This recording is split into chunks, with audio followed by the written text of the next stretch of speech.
ਸਾਰਿਆਂ ਨੂੰ ਜੈ ਮਸੀਹ ਦੀ। ਆਓ ਅਸੀਂ ਹੁਣ ਪਵਿੱਤਰ ਸ਼ਾਸਤਰ ਦੇ ਵਿੱਚੋਂ 2-3 ਜਗ੍ਹਾ ਤੋਂ ਪੜਾਂਗੇ। ਸਭ ਤੋਂ ਪਹਿਲਾਂ ਉਤਪਤੀ ਦੀ किताब उसका 10 नंबर अध्याय उसकी 9 तो लेके 12 तक पढ़ना है।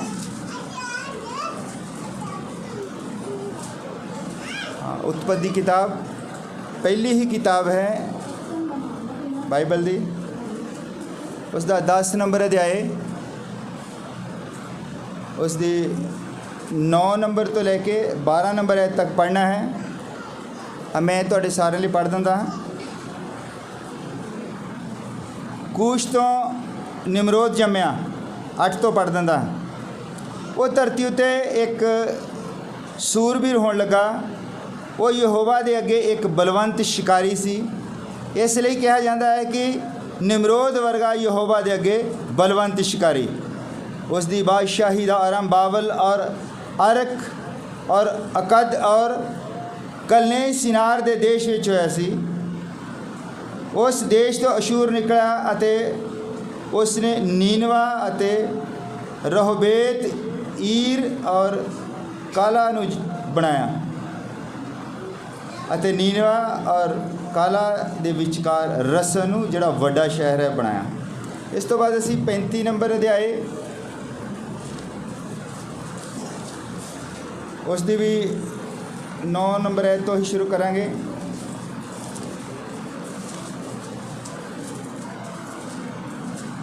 उत्पत्त उसका 35 नंबर अध्याय उसकी 9 नंबर है तो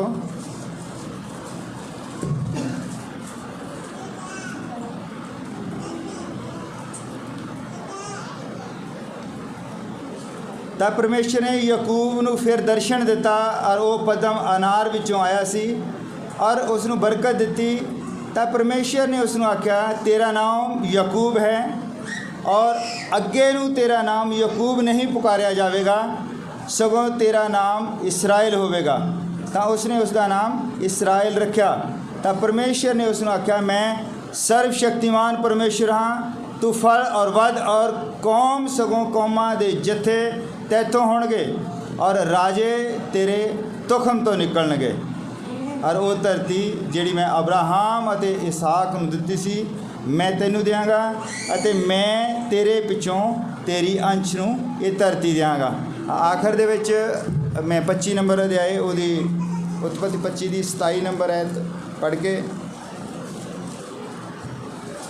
तुसीं फिर बैठ सकते हो। उत्पत्ति ਉਹਦਾ 25 नंबर अध्याय ਉਹਦੀ 27 नंबर है। इत्थे याकूब दे जन्म बारे लिखा है कि वो 2 भरा सन ईसाऊ और याकूब। यह 25 नंबर दी 27 नंबर अध्याय 25 आयत 27। वो मुंडे वड्डे होए अते ईसाऊ सियाणा शिकारी सी और राड़ विच रहण वाला सी और याकूब भोला भाला और तंबूआं विच रहण वाला सी।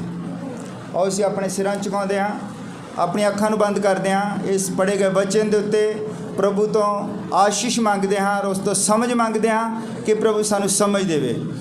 प्रभु यीशु मसीह जद कि असीं पवित्र किताब दे इस पवित्र वचन नूं पढ़िया है प्रभु असीं तेरे अगे दुआ करदे हां तूं साडी समझ नूं खोल, सानूं सुनण वाले कंन दे और सानू समझण वाला हिरदा दे पिता। तो साडे उत्ते किरपा कर संभाल के रख। ये दुआ प्रभु यीशु मसीह दे नाम विच मंगदे और तुसी बैठ सकते हो।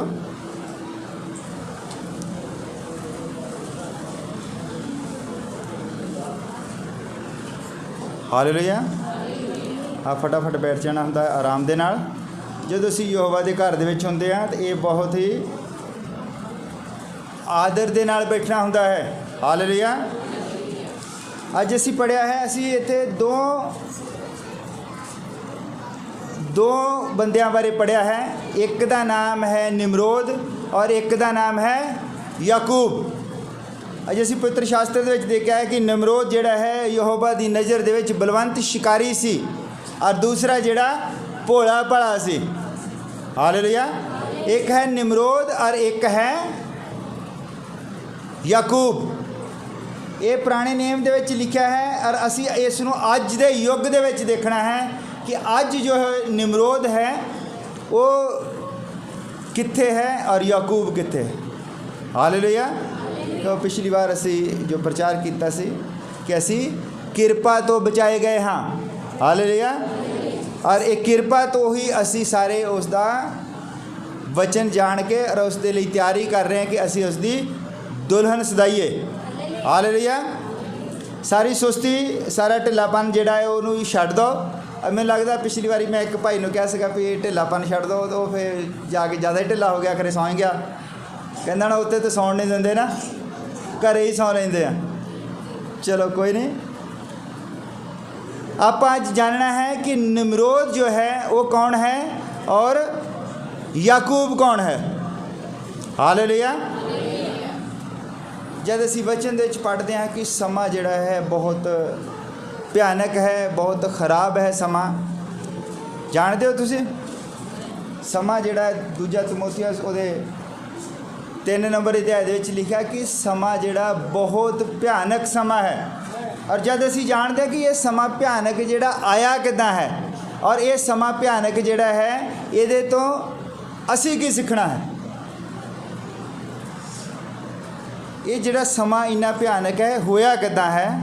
जो कुछ तुसी सुनते हो, जो कुछ तुसी वेखदे हो, वो चाहे तुसी टीवी विच देखदे हो, वो चाहे तुसी आले दुआले देखदे हो या सुनते हो या नैट दे उत्ते देखदे हो, जो कुछ तुसी सुनते हो, जो कुछ तुसी वेखदे हो, ये तुहाडे दिल दे विच जांदा है। और हुंदा कि फिर दिल दे विच ठहरदा नहीं है। हालेलुया। और वो ही एक दिन बाहर आउंदा है।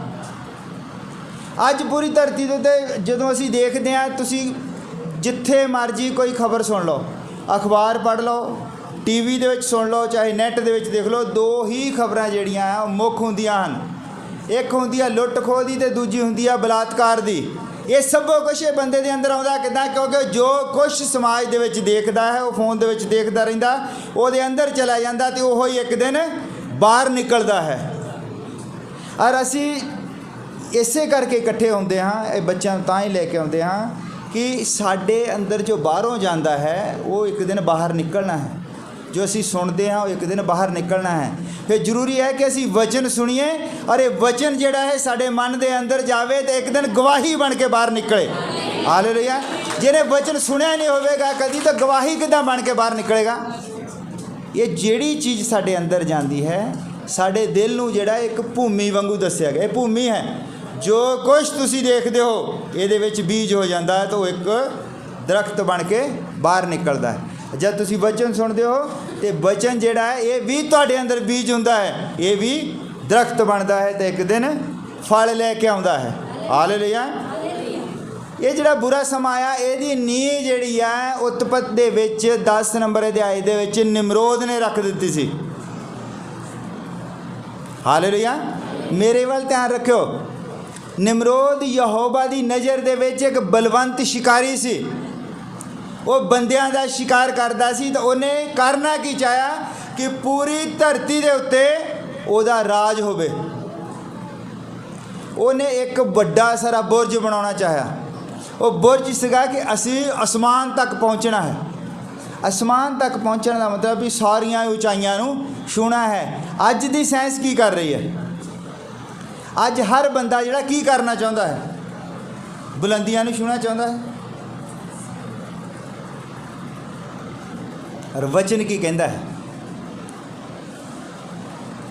बुलंदियां ऊपर नहीं है, जमीन वाल देखना है। जिन्ना तुसी सिर नूं नीचे झुकाओगे उन्ना ही प्रभु तुहानूं ऊंचा चुकेगा। अर्ज दुनिया की है, दुनिया बड़े बड़े बुर्ज बनाना चाहती है। और ये असी देखना कि अज जिहड़ा निमरोद है, निमरोद का जिहड़ा आत्मा है अज भी धरती के उत्ते काम कर रहा है। और इधरले पासे याकूब दे नाल जिहड़ा परमेश्वर ने वादा किया सी वो भी धरती के उत्ते अज उन्ना ही काम कर रहा है।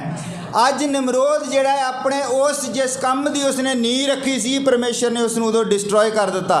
पर उहदी जिहड़ी सोच सीगी वो उदों मरी नहीं। क्योंकि लोग उत्थों तितर बितर हो गए। वो सोच जिहड़ी सी उन्हां दे मन दे विच सीगी और वो फिर अज दे टाइम दे विच एक रुख बन गई है। और वो सोच ने जन्म किस नूं दिता है, वो है न्यू वर्ल्ड ऑर्डर। जानते हैं नवा वर्ल्ड ऑर्डर की है? अज हुण होण वाला की है दुनिया के उत्ते? बाकी तो ही सुनते हैं सब कुछ भी, चलो भी बुरा समय आ गया है, और पर असल दे विच होण की वाला है, उसकी उस सोच ने कीता की है। उसकी सोच जिहड़ी सी उहदे विचों एक न्यू वर्ल्ड ऑर्डर निकल के आया है। न्यू वर्ल्ड ऑर्डर है की है, 300 मुल्कां ने एक कमेटी बनाई है। 300 मुल्कां ने एक कमेटी बनाई है, तो उहदे विच उन्होंने पास की करना है, हो ही गया है तकरीबन।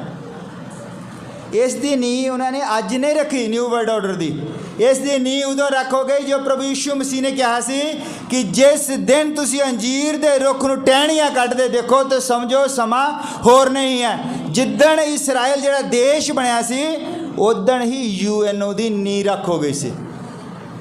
UN जानते हो? पूरी दुनिया की एक यूनाइटेड नेशन ऑर्गेनाइजेशन है जिहड़ी पूरी दुनिया नूं कंट्रोल करती है।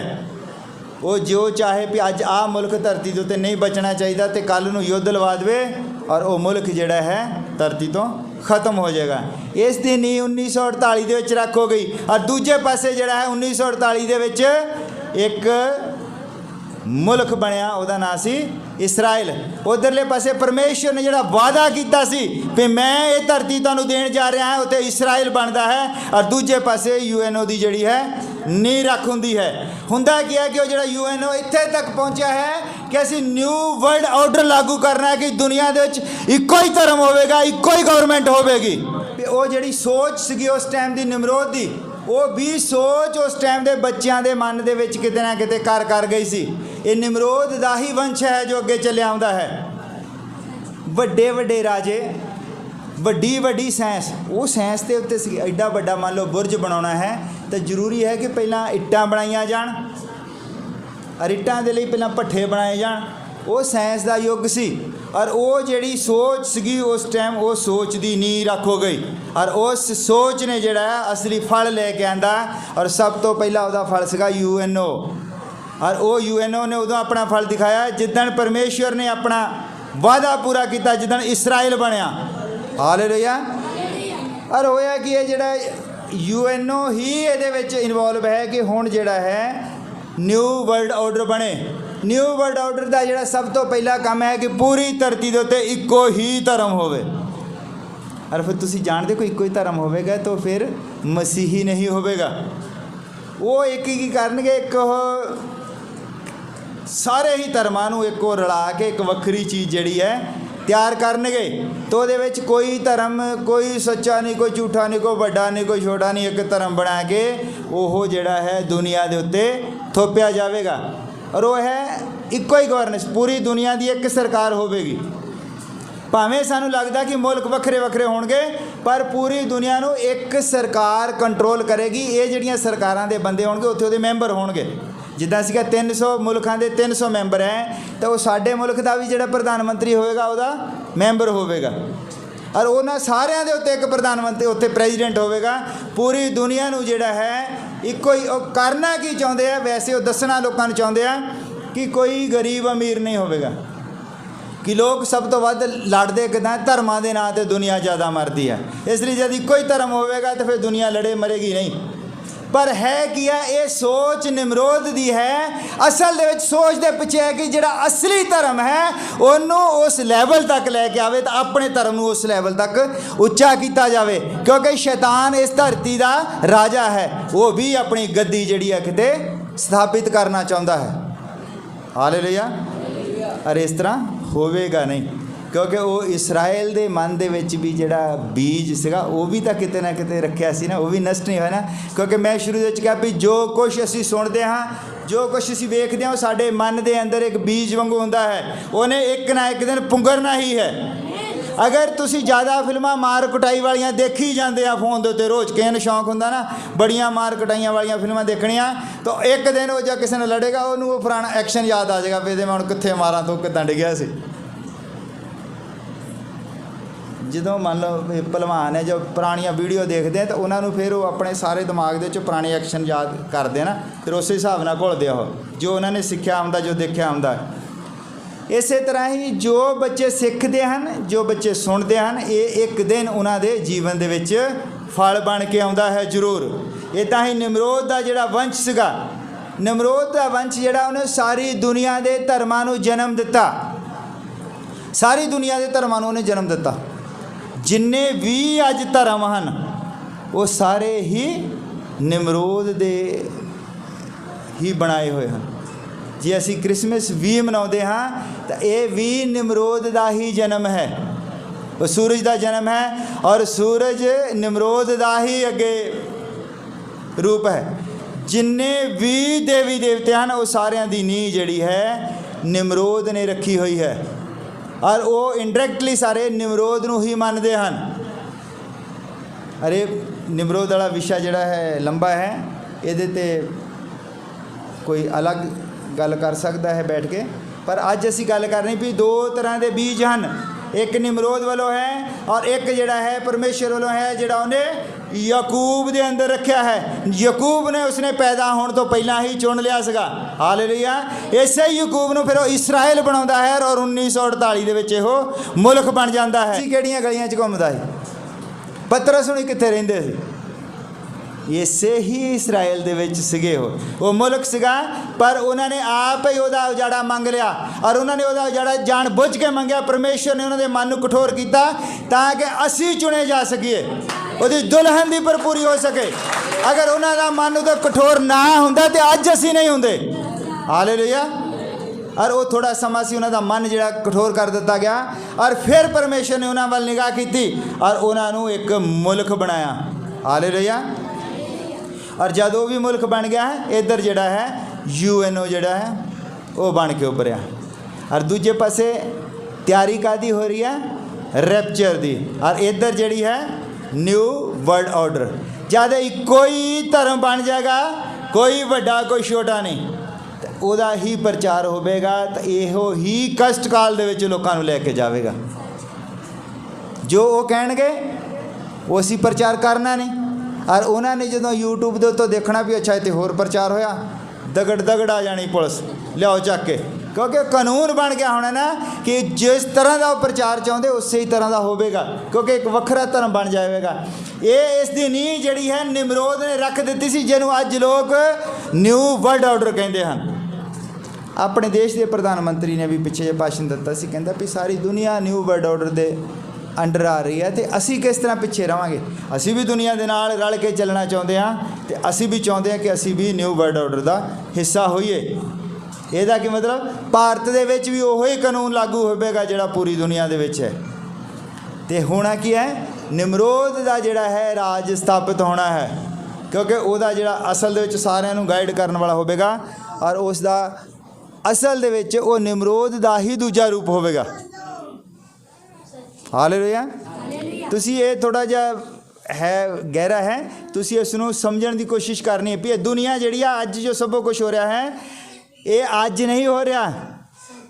ਇਹਦੀ ਨੀਂਹ ਪਹਿਲਾਂ ਤੋਂ ਰੱਖੀ ਗਈ ਹੈ, ਇੱਕ ਪਾਸੇ ਨਿਮਰੋਦ ਦੀ, ਔਰ ਜੋ ਅਸੀਂ ਵੀ ਸੰਗਤੀਆਂ ਕਰ ਰਹੇ ਹਾਂ ਇਹਦੀ ਵੀ ਨੀਂਹ ਇੱਕ ਦਿਨ ਰੱਖੀ ਗਈ ਸੀ।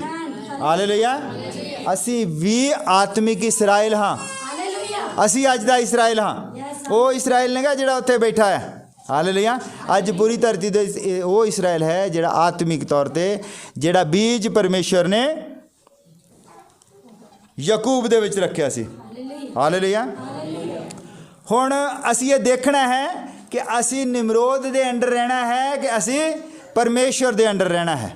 ਹਾਲੇਲੂਇਆ। ਔਰ ਦੁਨੀਆ ਦੇ ਵਿੱਚ ਕੋਈ ਵੀ ਬੰਦਾ ਆਪਣੇ ਜਨਮ ਤੋਂ ਮਹਾਨ ਨਹੀਂ ਹੋਇਆ ਹੈ। ਕੋਈ ਵੀ ਬੰਦਾ ਆਪਣੇ ਜਨਮ ਤੋਂ ਮਹਾਨ ਨਹੀਂ ਹੋਇਆ ਹੈ। ਜਿਹੜਾ ਮਰਜ਼ੀ ਦੇਖ ਲਓ, ਜਿਹੜਾ ਵੀ ਮਹਾਨ ਹੋਇਆ ਹੈ ਆਪਣੀ ਮੌਤ ਤੋਂ ਮਹਾਨ ਹੋਇਆ ਹੈ। ਜੇ ਨਥੂਰਾਮ ਗੌਡਸੇ ਮਹਾਤਮਾ ਗਾਂਧੀ ਨੂੰ ਗੋਲੀ ਨਾ ਮਾਰਦਾ ਤੇ ਮਹਾਤਮਾ ਗਾਂਧੀ ਨੂੰ ਕਿਸੇ ਨੇ ਨਹੀਂ ਸੀ ਪੁੱਛਣਾ। ਜੇ ਪ੍ਰਭੂ ਯਿਸੂ ਮਸੀਹ ਚਾਹੇ ਜਿੰਨੇ ਮਰਜ਼ੀ ਉੱਥੇ ਮੁਰਦੇ ਜਿੰਦੇ ਕਰ ਦਿੰਦਾ, ਜਿੰਨੇ ਮਰਜ਼ੀ ਲੰਗੜੇ ਠੀਕ ਕਰ ਦਿੰਦਾ, ਜਿੰਨੇ ਮਰਜ਼ੀ ਲੋਕਾਂ ਨੂੰ ਜ਼ਿੰਦਗੀ ਦਿੰਦਾ, ਜਿੰਨੇ ਮਰਜ਼ੀ ਲੋਕਾਂ ਨੂੰ ਅੱਖਾਂ ਦਿੰਦਾ, ਪਰ ਜੇ ਉਸ ਦੀ ਮੌਤ ਸਲੀਬ ਦੇ ਉੱਤੇ ਨਾ ਹੁੰਦੀ ਤਾਂ ਅੱਜ ਅਸੀਂ ਪ੍ਰਚਾਰ ਕਾਹਦਾ ਕਰਨਾ ਸੀ? ਹਾਲੇਲੂਇਆ। ਅਸੀਂ ਉਹਦੀ ਮੌਤ ਦਾ ਪ੍ਰਚਾਰ ਕਰਦੇ ਹਾਂ। ਇਸ ਲਈ ਜ਼ਿੰਦਗੀ ਨੂੰ ਨਾ ਪਾਲੋ, ਮੌਤ ਨੂੰ ਪਾਲੋ ਕਿ ਤੁਹਾਡੀ ਮੌਤ ਜਿਹੜੀ ਦੁਨੀਆ ਦੇ ਲਈ ਯਾਦਗਾਰ ਹੋਵੇ। ਔਰ ਮੈਂ ਇਸ ਤਰ੍ਹਾਂ ਦੇ ਲੋਕਾਂ ਨੂੰ ਜਾਣਦਾ ਨਾ ਜਿਨ੍ਹਾਂ ਨੇ ਇਕੱਲੀ ਇੱਕੋ ਹੀ ਆਇਤ ਲਈ, ਇੱਕੋ ਹੀ ਆਇਤ ਨੇ ਉਹਨਾਂ ਨੂੰ ਦੁਨੀਆ ਦੇ ਵਿੱਚ ਹੀਰੋ ਬਣਾ ਦਿੱਤਾ ਹੈ। ਮੈਂ ਸੰਸਾਰਕ ਤੋਂ ਲੈ ਕੇ ਆਤਮਿਕ ਤੱਕ ਜਾਂਦਾ। ਇੱਕ ਸਾਡੀ ਫਿਲਮ ਇੰਡਸਟਰੀ ਦੇ ਵਿੱਚ ਫਿਲਮ ਹੋਈ ਹੈ ਦੁਸ਼ਮਣ। उस फिल्म का गीत सीगा, यार हमारी बात सुनो, ऐसा कोई इंसान चुनो जिसने पाप ना किया हो, जो पापी ना हो। ये आयत है बाइबल दी। प्रभु यीशु मसीह कहता है एक भी बंदा दिखाओ जिन्हें कभी पाप ना किया होवे। इसे ही आयत के उत्ते बंदे ने फिल्म लिख दी और उस फिल्म तो राजेश खन्ना सुपरस्टार बन गया सी। हालेलुया। ये बाइबल दी आयत सीगी एक। और बाबा साहब अंबेडकर ने बाइबल दी एक आयत लई, वो कहता बेजुबानों की जुबान बनो। ये कहोतां दे विच लिखा है। इको ही आयत उन्होंने अपना जीवन बनाया, आज वो पूरी दुनिया दे विच हीरो है। पहाड़ी उपदेश जो है प्रभु यीशु मसीह ने उस टाइम बोलिया और महात्मा गांधी ने पहाड़ी उपदेश लिया और पूरी दुनिया दे विच वो महात्मा बन गया। और साडे ही आत्मिक पक्षों जिहड़ा पंजवां दूत सीगा उन्हें क्या कि तुसी निश्चा तो बचाए जाते हो। इको ही आयत जी पिछली बारी मैं कही सी, उन्हें इको ही आयत को पूरी जिंदगी प्रचार किया और वो पंजवां दूत बनया। हालेलुया। पूरी दुनिया हिला के रख दी। और छेवां दूत जो वैसली सी उन्हें पवित्रता ते प्रचार किया। हालेलुया। क्योंकि सतवां जो दूत है तो बहाली सी, और बहाली तो पहला है कि बंदा पवित्र होवे। उन्हें इको ही क्या कि परमेश्वर की मंशा है कि बंदा पवित्र होवे। इको ही आयत लैके बंदा एक हीरो बन सकता है। और असी पूरी बाइबल पढ़ते हाँ, ये विचों एक आयत लभो तुहाडे जीवन की किहड़ी आयत है, तुहाडे जीवन की किहड़ी आयत है, तुहानू किहड़ी आयत तुहाडे ते किहड़ी फिट बैठी है। हालेलुया। साडे जीवन की भी कोई आयत होनी चाहिए है। संसारक लोगों ने इसे बाइबल दे विचों एक आयत लई और हीरो बन गए। असी पूरी बाइबल लैके भी कुछ नहीं कर पा रहे हाँ। हालेलुया। असी कहते कि बाइबल साडा जीवन है। ये बाइबल जो है साड़ी छाती दे अंदर लिखी, साडे हिरदे च लिखी हुई है बाइबल। तो साडी आयत केड़ी है? साडी कोई आयत नहीं, असी उदा ही तुरे फिरदे हैं। हालेलुया। बाबा साहब अंबेडकर ने एक आयत ली कि बेजुबानों की जुबान बनो, और उन्हें लोगों को हीरो बना दिता। ਉਹਦੀ ਫਿਲਾਸਫੀ ਦੇ ਉੱਤੇ ਕਾਂਸ਼ੀ ਰਾਮ ਚੱਲਿਆ। ਹਾਲੇਲੂਇਆ। और उन्हें एक गरीब परिवार की लड़की ਨੂੰ चुक के यूपी की मुख्य मंत्री बना दिता। वो बाइबल की कोई आयत सी उन्होंने जीवन दे विच कि बेजुबानों की जुबान बनो। ये तुहानू लगता है ना भी उन्हें कितना? बाबा साहब अंबेडकर भी बाइबल पढ़ता है और महात्मा गांधी भी बाइबल पढ़ता है, जवाहरलाल नेहरू भी बाइबल पढ़ता सी। हालेलुया। ये जिन्ने लोगों ने बाइबल नू सेंटर बना के रखा। और मैं पिछे प्रचार किया सीगा थॉमस अल्वा एडिसन दे उत्ते, ओदा भी बाइबल की कोई आयत सीगी कि अगर कोई चीज़ है तो पिछे बनाने वाला कोई है। इको ही आयत नू उसने ली तो एडा बड़ा साइंटिस्ट बन गया। और सब तो वध उन्हें वो चीज़ां बनाइया, 1200 चीज़ां उन्हें बनाइया। इको ही थीम उन्हें पकड़ी कि if there is a creation there should be a creator. Creator होना जरूरी है, तद ही सब कुछ है। तो जो कुछ भी कहता बनया तेनों बनाने वाला कोई है। वह विश्वास है कि परमेश्वर जोड़ा है इन्होंने सारिया चीज़ों बनाता है। तो जब परमेश्वर मेरे अंदर आ जाएगा तो मैं जो चाहांगा बना देंगा। यही वह फार्मूला से। वो जब किसी कॉलेज नहीं गया, इंजीनियर नहीं सीगा, तो बल्ब किदा बना सकता? क्योंकि वो अंदरले पासे क्रिएटर आ गया सी, बनाने वाला आ गया सी। हालेलुया। और युग हुण भी उन्होंने ज्ञान आप सोचते उन्होंने ज्ञान हो गया, पर दो तरह का ज्ञान है। अज भी युग जिहड़ा है, निमरोद भी ज्ञानी सीगा बहुत वड्डा। अज भी जिहड़ा युग है ज्ञान का युग है। और ये जिहड़ा ज्ञान बध रहा, दूजे पासे देखो साइंस, वो कहते भी असी हार्ट तक बदली कर दें, किडनियाँ फेफड़े सबो कुछ। वो बंदे नूं जे चाहण तो थोड़ा थोड़ा करके सारा ही बदली कर देंगे। मान लो जो तुहाडे मोढे बदली कर सकते, चूड़े बदली कर सकते, गोडे बदली कर, पहला तुहाडा बाहरला स्ट्रक्चर बदली कर लिया, फिर कहते असी हार्ट भी बदली कर दें, फिर हार्ट बदली कर दिता, फिर फेफड़े बदली करते, किडनियाँ बदली कर दित्तियां, अखां बदली कर देंगे। हौली हौली वो सारा ही बंदा जिहड़ा है बदली कर सकते हैं। फिर वो बंदे तो कुछ ना कुछ होर ही कुछ बना सकते हैं। ਜਿੱਦਾਂ ਮਾਈਕਲ ਜੈਕਸਨ ਸੀਗਾ, ਅਸਲ ਦੇ ਵਿੱਚ ਉਹ ਨਹੀਂ ਸੀਗਾ ਜਿਹੜਾ ਤੁਸੀਂ ਦੇਖਦੇ ਆ, ਅਸਲ ਦੇ ਵਿੱਚ ਕੁਛ ਹੋਰ ਸੀਗਾ, ਪਰ ਉਹਨੂੰ ਡਾਕਟਰਾਂ ਨੇ ਕੁਛ ਹੋਰ ਹੀ ਬਣਾ ਕੇ, ਕਿਉਂਕਿ ਡਾਕਟਰ ਸਭੋ ਕੁਛ ਕਰੀ ਜਾਂਦੇ, ਗਿਆਨ ਦਾ ਯੁੱਗ ਹੈ। ਹਾਲੇਲੂਇਆ। ਔਰ ਗਿਆਨ ਇੱਥੇ ਤੱਕ ਵੱਧ ਗਿਆ ਹੈ ਕਿ ਇੱਕ ਬੰਦਾ ਕੋਈ ਸਿਰ ਫਿਰਾ ਜਿਹੜਾ ਹੈ, ਇਸੇ ਹੀ 300 ਬੰਦਿਆਂ ਦੇ ਵਿੱਚ ਇੱਕ ਬੰਦਾ ਕੋਈ ਇੱਦਾਂ ਦਾ ਹੋਵੇ ਔਰ ਉਹ ਚੰਗਿਆਰੀ ਦੇ ਦੇਵੇ, ਪੂਰੀ ਦੁਨੀਆ ਜਿਹੜੀ ਆ ਪਰਮਾਣੂ ਯੁੱਧ ਦੇ ਵਿੱਚ ਚਲੀ ਜਾਏਗੀ। ਇਹ ਪਰਮਾਣੂ ਯੁੱਧ ਕਿੱਥੋਂ ਆਇਆ? ਪਰਮਾਣੂ ਬੰਬ ਕਿਹਨੇ ਬਣਾਇਆ? ਗਿਆਨ ਦੇ ਨਾਲ। ਔਰ ਉਹ ਗਿਆਨ ਕੀ ਹੈ? ਦੁਨੀਆ ਨੂੰ ख़त्म ਕਿੱਦਾਂ ਕੀਤਾ ਜਾ ਸਕੇ। ਪਰਮਾਣੂ ਬੰਬ, ਨਿਊਕਲੀਅਰ ਬੰਬ, ਇੱਥੇ ਤੱਕ ਕਈ ਤਾਂ ਇੱਦਾਂ ਦੇ ਆ ਵੀ ਜਿਹੜੇ ਸਾਨੂੰ ਪਤਾ ਹੀ ਨਹੀਂ ਹੋਣਾ, ਹਜੇ ਕਈ ਗੁਪਤੇ ਬਣਾ ਕੇ ਕਿਸੇ ਨੇ ਰੱਖੇ ਹੋਣੇ, ਅਖਬਾਰ 'ਚ ਨਾ ਹੀ ਨਹੀਂ ਆਇਆ ਹੋਣਾ ਉਹਦਾ ਨਾ, ਕਿਉਂਕਿ ਉਹ ਕਹਿੰਦਾ ਨਾ ਮੈਂ ਨਾਮ ਦੇ ਦਿੱਤਾ ਅਤੇ ਦੂਜਿਆਂ ਨੇ ਬਣਾਉਣ ਲੱਗ ਪੈਣਾ। ਗੁਪਤ ਤਰੀਕੇ 'ਤੇ ਵੀ ਕਈ ਸਰਕਾਰਾਂ ਕੁਛ ਕਰ ਰਹੀਆਂ ਹੁੰਦੀਆਂ। ਔਰ ਉਹ ਬੰਬ ਦਾ ਜਿਹੜਾ ਤੋਂ ਹੀਰੋਸ਼ੀਮਾ ਨਾਗਾਸਾਕੀ ਦੇ ਉੱਤੇ ਸੁੱਟਿਆ ਸੀਗਾ ਅਮਰੀਕਾ ਨੇ, ਉਸ ਤੋਂ ਪਹਿਲਾਂ ਉਸ ਬੰਬ ਬਾਰੇ ਕੋਈ ਨਹੀਂ ਸੀ ਜਾਣਦਾ। ਯੁੱਧ ਚੱਲ ਰਿਹਾ ਸੀ ਬੜੇ ਜ਼ੋਰਾਂ ਸ਼ੋਰਾਂ ਦੇ ਨਾਲ, ਔਰ ਜਿਹੜਾ ਜਾਪਾਨ ਸੀਗਾ ਇਹ ਬਹੁਤ ਸ਼ਕਤੀਸ਼ਾਲੀ ਸੀ, ਉਹਦੀ ਟੈਕਨੋਲੋਜੀ ਬਹੁਤ ਸੀ, ਇਹ ਕਾਬੂ ਨਹੀਂ ਸੀ ਆ ਰਿਹਾ। ਫਿਰ ਅਮਰੀਕਾ ਨੇ ਕਿਹਾ ਵੀ ਯੁੱਧ ਵਿਰਾਮ ਕਰੋ, ਥੋੜ੍ਹੇ ਦਿਨ ਰੁਕ ਜਾਓ, ਯੁੱਧ ਨਾ ਲੜੋ ਉਹਦੇ ਨਾਲ। ਔਰ ਉਹਨੇ ਫਿਰ ਇੱਕ ਦਿਨ ਅਚਾਨਕ ਅਸਮਾਨ ਦੇ ਉੱਤੇ ਇੱਕ ਜਹਾਜ਼ ਆਇਆ ਔਰ ਉਸ ਸ਼ਹਿਰ ਨੂੰ ਜਿੱਥੇ ਉਹਨਾਂ ਦਾ ਹੈੱਡਕੁਆਟਰ ਸੀ ਨਾਗਾਸਾਕੀ ਅਤੇ ਹੀਰੋਸ਼ੀਮਾ, ਧਰਤੀ ਤੋਂ ਨਸ਼ਟ ਕਰ ਦਿੱਤਾ, ਕਿਉਂਕਿ ਉਹ ਜਿਹੜੀ ਟੈਕਨੀਕ ਸੀ ਉਹਨਾਂ ਨੂੰ ਪਤਾ ਹੀ ਨਹੀਂ ਸੀ ਇੱਦਾਂ ਵੀ ਹੋਣਾ।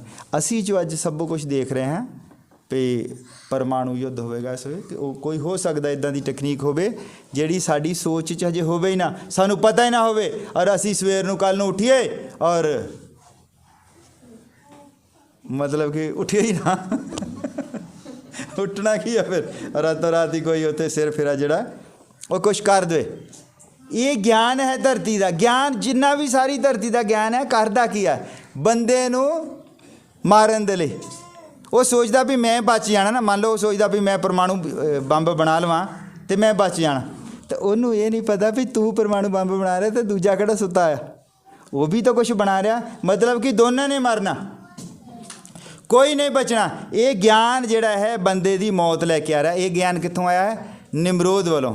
ਅਰੇ ਇੱਕ ਹੋਰ ਗਿਆਨ ਹੈ ਜਿਹੜਾ ਯਾਕੂਬ ਨੂੰ ਦਿੱਤਾ ਉਹਨੇ, ਔਰ ਉਹ ਉਤਪਤੀ 25 ਨੰਬਰ ਅਧਿਆਇ ਵਿੱਚ ਲਿਖਿਆ, ਉਹ ਭੋਲਾ ਭਾਲਾ ਬੰਦਾ ਸੀ। ਸਾਨੂੰ ਲੱਗਦਾ ਕਿ ਉਹਨੇ ਆਪਣੇ ਪੇ ਨਾਲ ਧੋਖਾ ਕਰ ਲਿਆ, ਉਹਨੇ ਆ ਸਭ ਕੁਛ ਕਰ ਲਿਆ, ਇੱਦਾਂ ਕਰ ਲਿਆ, ਪਰ ਵਚਨ ਕਹਿੰਦਾ ਉਹ ਭੋਲਾ ਭਾਲਾ ਮਨੁੱਖ ਸੀ। ਹਾਲੇਲੂਇਆ। ਉਹ ਜੋ ਕੁਛ ਵੀ ਕਰਦਾ ਸੀਗਾ ਪਰਮੇਸ਼ਰ ਦੀ ਮਰਜ਼ੀ ਦੇ ਨਾਲ ਕਰਦਾ ਸੀਗਾ, ਕਿਉਂਕਿ ਪਰਮੇਸ਼ਰ ਉਸ ਨੂੰ ਇੱਕ ਦੇਸ਼ ਬਣਾਉਣਾ ਚਾਹੁੰਦਾ ਸੀ। ਜੇ ਉੱਥੇ ਹੀ ਬੈਠਾ ਰਹਿੰਦਾ ਆਪਣੇ ਭਰਾ ਈਸਾਊ ਦੇ ਕੋਲ ਹੀ, ਉਹ ਕਿੱਦਾਂ ਇੱਕ ਦੇਸ਼ ਬਣਦਾ? ਉਹਦੇ ਭਰਾ ਦਾ ਤਾਂ ਅਦੋਮ ਦੇਸ਼ ਬਣ ਜਾਣਾ ਸੀ ਉਹਦੇ ਨਾਮ ਤੋਂ। ਇਹਨੇ ਵੀ ਇੱਕ ਦੇਸ਼ ਬਣਨਾ ਸੀ, ਜ਼ਰੂਰੀ ਸੀ ਉੱਥੋਂ ਵੱਖ ਨਿਕਲਦਾ, ਇਸ ਲਈ ਉੱਥੇ ਇੱਕ ਦੇਸ਼ ਬਣਿਆ ਔਰ ਉਹਦਾ ਨਾਮ ਬਣਿਆ ਇਸਰਾਏਲ। ਅੱਜ ਇਸੇ ਹੀ ਆ ਜਿਹੜਾ 300 ਮੁਲਕ ਹਨ, ਜਿਹੜਾ ਨਿਊ ਵਰਲਡ ਆਰਡਰ ਨੂੰ ਅਗਰ ਕਿਸੇ ਨੇ ਚੈਲੰਜ ਕਰਨਾ ਤਾਂ ਇਸੇ ਇਸਰਾਏਲ ਨੇ ਕਰਨਾ ਹੈ। ਕੋਈ ਉਹਦੇ ਸਾਹਮਣੇ ਨਹੀਂ ਖੜਾ ਹੋ ਸਕਦਾ, ਔਰ ਕੱਲਾ ਹੀ ਕੱਲਾ ਇਸਰਾਏਲ ਹੋਵੇਗਾ, ਔਰ ਉਹ ਜਿਹੜਾ ਹੈ ਯਾਕੂਬ ਹੋਵੇਗਾ। ਹਾਲੇਲੂਇਆ। ਔਰ ਇਹਨਾਂ ਦੇ ਜਿਹੜੇ ਧਰਮ ਦਾ ਮੁਕਾਬਲਾ ਕਰਨਾ ਹੈ ਤਾਂ ਇੱਕੋ ਇੱਕ ਹੋਵੇਗਾ, ਉਹਦੀ ਦੁਲਹਨ ਹੋਵੇਗੀ। ਹਾਲੇਲੂਇਆ। ਜਿਹੜੀ ਉਸ ਨੂੰ ਟੱਕਰ ਦੇਵੇਗੀ ਔਰ ਨਿਕਾਰ ਕਰੇਗੀ ਇਸ ਚੀਜ਼ ਤੋਂ। ਇਹ ਹੈ ਉਹ ਦੋਨੇ ਉਸੇ ਟਾਈਮ ਦੀਆਂ ਚੱਲੀਆਂ ਆਉਂਦੀਆਂ ਔਰ ਇਹ ਸਾਡੇ ਤੱਕ ਪਹੁੰਚੀਆਂ ਹਨ। ਹਾਲੇਲੂਇਆ। ਤੁਸੀਂ ਇਸ ਨਿਊ ਵਰਲਡ ਆਰਡਰ ਦਾ ਮੁਕਾਬਲਾ ਕਰਨਾ ਹੈ। ਉਸ ਟਾਈਮ ਭਾਵੇਂ ਫਿਰ ਸਾਨੂੰ ਆਪਣੀ ਜਾਨ ਵੀ ਦੇਣੀ ਪਵੇ। ਹਾਲੇਲੂਇਆ। ਔਰ ਉਹ ਕਹਿੰਦਾ ਮੌਤ ਤੱਕ ਵਫਾਦਾਰ ਰਹਿ ਤਾਂ ਮੈਂ ਤੈਨੂੰ ਜੀਵਨ ਦਾ ਮੁਕਟ ਦੇਵਾਂਗਾ। ਹਾਲੇਲੂਇਆ। ਜਿਹੜਾ ਪੌਲੁਸ ਸੀਗਾ ਪਰਮੇਸ਼ਰ ਨਾਲ ਗੱਲਾਂ ਕਰਦਾ ਸੀ।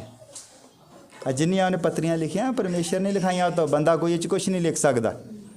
ਅਤੇ ਜਦ ਹੁਣ ਤੁਸੀਂ ਕਲਪਨਾ ਕਰੋ ਕਿ ਜਦ ਉਹਨੂੰ ਬੰਨ੍ਹ ਲਿਆ ਹੈ, ਉਹਦੇ ਹੱਥ ਪਿੱਛੇ ਬੰਨ੍ਹ ਲਏ ਹਨ ਔਰ ਉਹਨੂੰ ਲੈ ਕੇ ਜਾ ਰਿਹਾ ਹੈ ਜਿਸ ਗਰਾਊਂਡ ਦੇ ਵਿੱਚ ਉਹਨੂੰ ਮਾਰਨਾ ਹੈ, ਤਾਂ ਕੀ ਉਹ ਪ੍ਰਾਰਥਨਾ ਨਹੀਂ ਕਰਦਾ ਹੋਵੇਗਾ? ਔਰ ਉਦੋਂ ਉਹਦੇ ਮਨ ਦੇ ਵਿੱਚ ਕੋਈ ਇੱਕ ਆਇਤ ਸੀ ਕਿ ਮੌਤ ਤੱਕ ਵਫਾ ਰਹਿ, ਤੂੰ ਉਹਦਾ ਜੀਵਨ ਦਾ ਮੁਕਟ ਪ੍ਰਾਪਤ ਕਰਨਾ ਹੈ। ਹਾਲੇਲੂਇਆ। ਇੱਕੋ ਆਇਤ ਜਿਹੜੀ ਆ ਉਸਨੂੰ ਉੱਥੇ ਤੱਕ ਲੈ ਗਈ।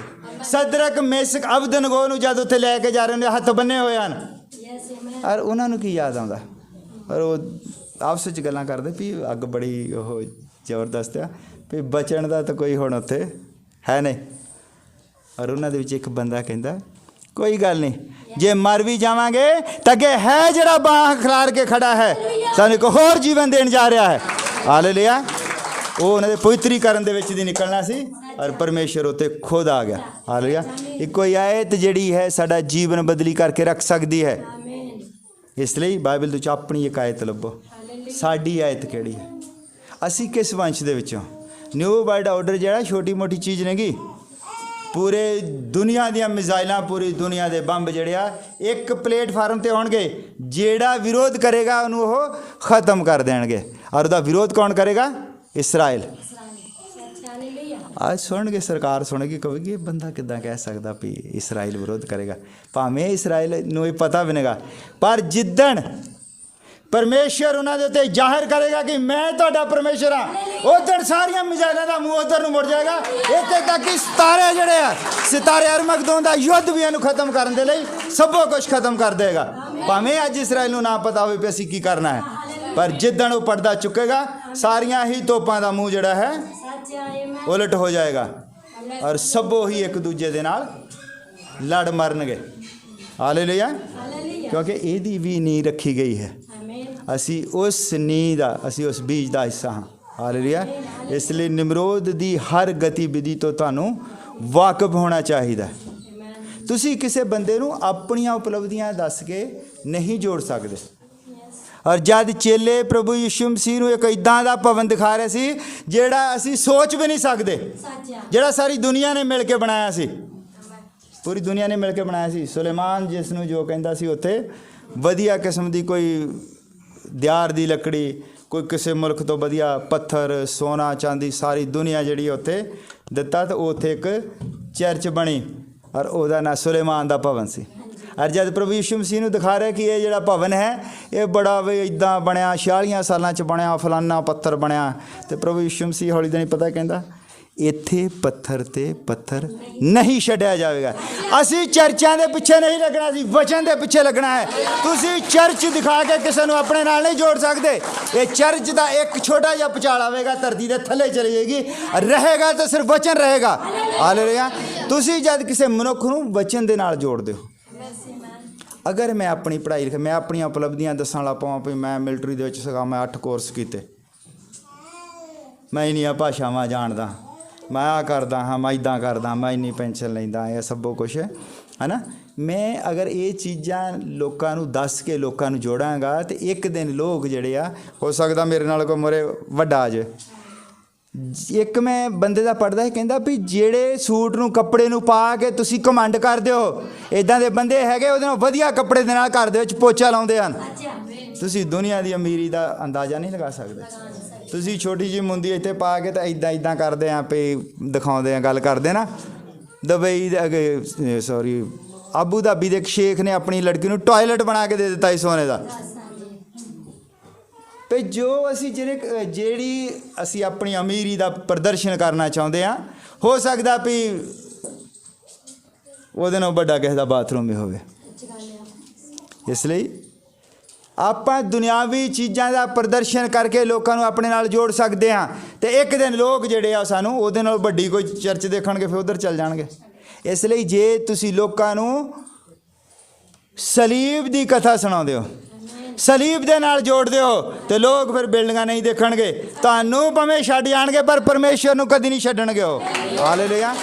ਇਸ ਲਈ ਲੋਕਾਂ ਨੂੰ ਸਲੀਬ ਦੀ ਕਥਾ ਸੁਣਾਓ, ਸਲੀਬ ਦੇ ਨਾਲ ਜੋੜੋ, ਨਾ ਕਿ ਆਪਣੀ ਚਰਚ ਦੀਆਂ ਵੱਡੀਆਂ ਵੱਡੀਆਂ ਫੋਟੋਆਂ ਲਾ ਕੇ ਕੈਲੰਡਰ ਦੇ ਉੱਤੇ ਲੋਕਾਂ ਨੂੰ ਜੋੜੋ ਵੀ ਸਾਡੀ ਚਰਚ ਹੈ, ਦੇਖਣ ਆਉਣਗੇ ਲੋਕ। ਇਹ ਕਿਹੜੀ ਸੋਚ ਹੈ? ਦੁੱਖ ਦੇ ਨਾਲ ਕਹਿਣਾ ਪੈ ਰਿਹਾ। ਇਸ ਲਈ ਪ੍ਰਾਰਥਨਾ ਕਰੋ ਉਹਨਾਂ ਲੋਕਾਂ ਦੇ ਲਈ। ਨਿਮਰੋਦ ਕੀ ਦਿਖਾਉਣਾ ਚਾਹੁੰਦਾ ਸੀ? ਆਪਣੀ ਉਪਲਬਧੀ। ਔਰ ਯਾਕੂਬ ਕੀ ਕਰਨਾ ਚਾਹੁੰਦਾ ਸੀ? ਉਹ ਭੋਲਾ ਭਾਲਾ, ਉਹਨੂੰ ਵਿਚਾਰੇ ਨੂੰ ਕੁਛ ਨਹੀਂ ਪਤਾ, ਉਹ ਬੱਕਰੀਆਂ ਚਾਰਦਾ। ਯਾਕੂਬ ਕੀ ਕਰਦਾ ਸੀ? ਬੱਕਰੀਆਂ ਚਾਰਦਾ ਸੀ। ਔਰ ਨਿਮਰੋਦ ਕੀ ਕਰਦਾ ਸੀ? ਫੈਕਟਰੀਆਂ ਲਾਉਂਦਾ ਸੀ ਇੱਟਾਂ ਬਣਾਉਣ ਦੀਆਂ, ਤਾਂ ਕਿ ਕੋਈ ਵੱਡਾ ਸਾਰਾ ਬੁਰਜ ਬਣਾਇਆ ਜਾ ਸਕੇ, ਤਾਂ ਕਿ ਲੋਕ ਉਹਨੂੰ ਦੇਖਣ। ਆਪਾਂ ਚਰਚ ਬਣਾਉਣੀ ਹੁੰਦੀ, ਬੁਰਜ ਨਹੀਂ ਬਣਾਉਣਾ ਹੁੰਦਾ। ਅਸੀਂ ਪਰਮੇਸ਼ਰ ਨੂੰ ਪਹਿਲ ਦੇਣੀ ਹੈ, ਪਰਮੇਸ਼ਰ ਦੇ ਵਚਨ ਨੂੰ ਪਹਿਲ ਦੇਣੀ ਹੈ। ਲੋਕਾਂ ਨੂੰ ਵਚਨ ਦੇ ਨਾਲ ਜੋੜਨਾ ਹੈ, ਨਾ ਕਿ ਆਪਣੇ ਨਾਲ ਜੋੜਨਾ ਹੈ। ਅਸੀਂ ਆਪਣੇ ਨਾਲ ਨਹੀਂ ਲੋਕਾਂ ਨੂੰ ਜੋੜ ਸਕਦੇ, ਕਿਉਂਕਿ ਮਨੁੱਖ ਜਿਹੜਾ ਹੈ ਇਹ ਗਲਤੀਆਂ ਦਾ ਪੁਤਲਾ ਹੈ। ਜੇ ਤੁਸੀਂ ਮੇਰੇ ਨਾਲ ਜੁੜੇ ਰਹੋਗੇ ਵੀ ਸਾਡਾ ਭਾਈ ਵੀ ਬੜਾ ਵਧੀਆ ਬੋਲਦਾ, ਸਾਡਾ ਭਾਈ ਬੜਾ ਪ੍ਰਚਾਰ ਕਰਦਾ, ਜੇ ਤੁਸੀਂ ਮੇਰੇ ਨਾਲ ਜੁੜੇ ਰਹੋਗੇ, ਜਿੱਦਣ ਮੈਂ ਕੋਈ ਗਲਤੀ ਕਰ ਦਿੱਤੀ ਤੁਹਾਡਾ ਨਾਲ ਹੀ ਜੀਵਨ ਖਤਮ ਹੋ ਜਾਣਾ। ਜੇ ਤੁਸੀਂ ਮੇਰੇ ਤੇ ਡਿਪੈਂਡ ਹੋਗੇ। ਤੁਸੀਂ ਵਚਨ ਦੇ ਉੱਤੇ ਡਿਪੈਂਡ ਹੋਣਾ, ਜੋ ਮੈਂ ਕਹਿੰਦਾ ਹਾਂ ਉਹ ਸੁਣਨਾ ਹੈ। ਹਾਲੇਲੂਇਆ। ਜੇ ਮੈਂ ਕਹਿੰਦਾ ਤੋਬਾ ਕਰੋ, ਮੈਂ ਉੱਥੇ 2 ਦਿਨ ਪਹਿਲਾਂ ਬਹੁਤ ਸਾਨੂੰ ਉਹ ਫਿਰੋਜ਼ਪੁਰ ਤੋਂ ਵੀ ਅੱਗੇ ਇੱਕ ਪਿੰਡ ਦੇ ਵਿੱਚ ਜਾਣ ਦਾ ਮੌਕਾ ਮਿਲਿਆ। ਉੱਥੇ ਮੈਂ ਪ੍ਰਚਾਰ ਕੀਤਾ। ਥੋੜ੍ਹੇ ਲੋਕ ਸਨ, ਕਿ ਪਰਿਵਾਰਕ ਸੰਗਤੀ ਸੀ, ਅਤੇ ਥੋੜ੍ਹੇ ਲੋਕਾਂ ਦੇ ਵਿੱਚੋਂ ਇੱਕ ਭੈਣ ਤਿਆਰ ਹੋਈ ਬਪਤਿਸਮਾ ਲੈਣ ਦੇ ਲਈ। ਪਰ ਭੈਣ ਨੇ ਬਪਤਿਸਮਾ ਲਿਆ। ਅਰੇ ਮੈਨੂੰ ਭਾਈ ਬ੍ਰਾਹਨਮ ਦਾ ਵਾਕਿਆ ਯਾਦ ਆ ਗਿਆ। ਉਹ ਕਹਿੰਦਾ ਵੀ ਤੁਸੀਂ ਮੰਨ ਲਓ ਪ੍ਰਚਾਰ ਕਰਦੇ ਹੋ ਕਿ ਵੱਡੀ ਕਨਵੈਨਸ਼ਨ ਹੈ, 5000 ਬੰਦਾ ਜਾਂ 50000 ਬੰਦਾ ਹੈ, ਔਰ ਤੁਸੀਂ ਪੂਰੇ ਜ਼ੋਰ ਦੇ ਨਾਲ ਉੱਥੇ ਪ੍ਰਚਾਰ ਕਰਦੇ ਹੋ, ਔਰ ਇੱਕ ਵੀ ਬੰਦਾ ਤੋਬਾ ਦੇ ਲਈ ਨਹੀਂ ਨਿਕਲਿਆ, ਪ੍ਰਚਾਰ ਦਾ ਕੀ ਫਾਇਦਾ?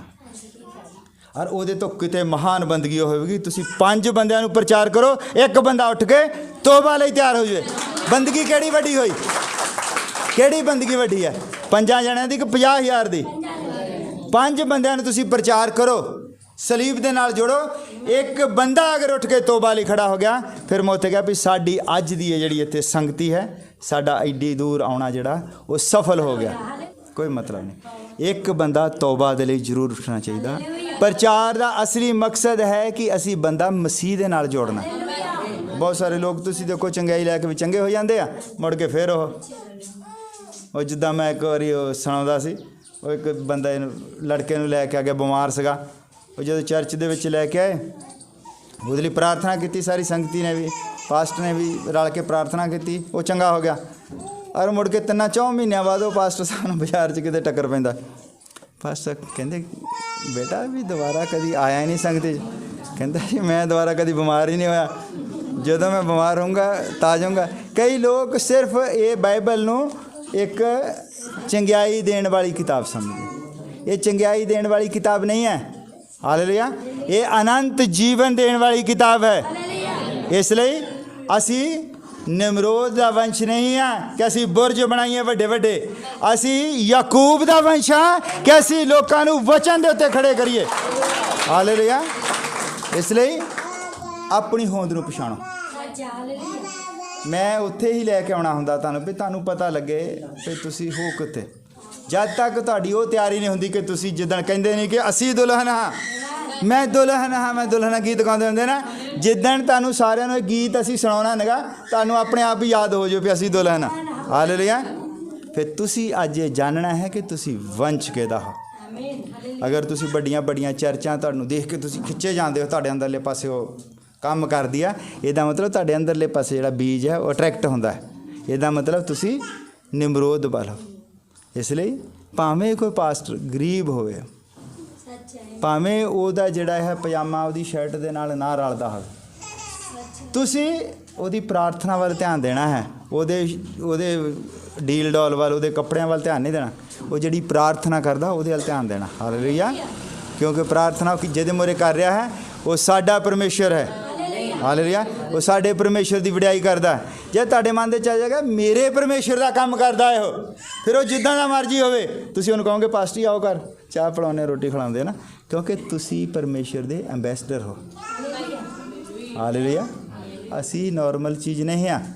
ਜਦ ਮੈਨੂੰ ਮੰਨ ਲਓ ਵੀ ਮੈਂ ਸੋਚਦਾ ਵੀ ਇੱਥੇ ਮੈਂ ਪਰਮੇਸ਼ਰ ਦਾ ਐਂਬੈਸਡਰ ਹਾਂ, ਅਤੇ ਫਿਰ ਜਿਹੜਾ ਬੰਦਾ ਕੰਮ ਕਰ ਰਿਹਾ ਪਰਮੇਸ਼ਰ ਦਾ ਕੋਈ ਵੀ, ਅਤੇ ਉਹ ਭਾਵੇਂ ਜਿੱਦਾਂ ਦਾ ਮਰਜ਼ੀ ਹੋਵੇ, ਉਹ ਚਾਹੇ ਗਰੀਬ ਹੋਵੇ, ਉਹ ਚਾਹੇ ਅਨਪੜ੍ਹ ਹੋਵੇ, ਚਾਹੇ ਉਹਦੇ ਵਿਚਾਰੇ ਦੇ ਕੱਪੜੇ ਜਿੱਦਾਂ ਦੇ ਮਰਜ਼ੀ ਹੋਣ, ਮੈਨੂੰ ਪਤਾ ਹੈ ਕਿ ਇਹ ਮੇਰੇ ਪਰਮੇਸ਼ਰ ਦਾ ਕੰਮ ਕਰ ਰਿਹਾ, ਮੈਂ ਉਹਨੂੰ ਫਿਰ ਪਿਆਰ ਕਰਾਂਗਾ।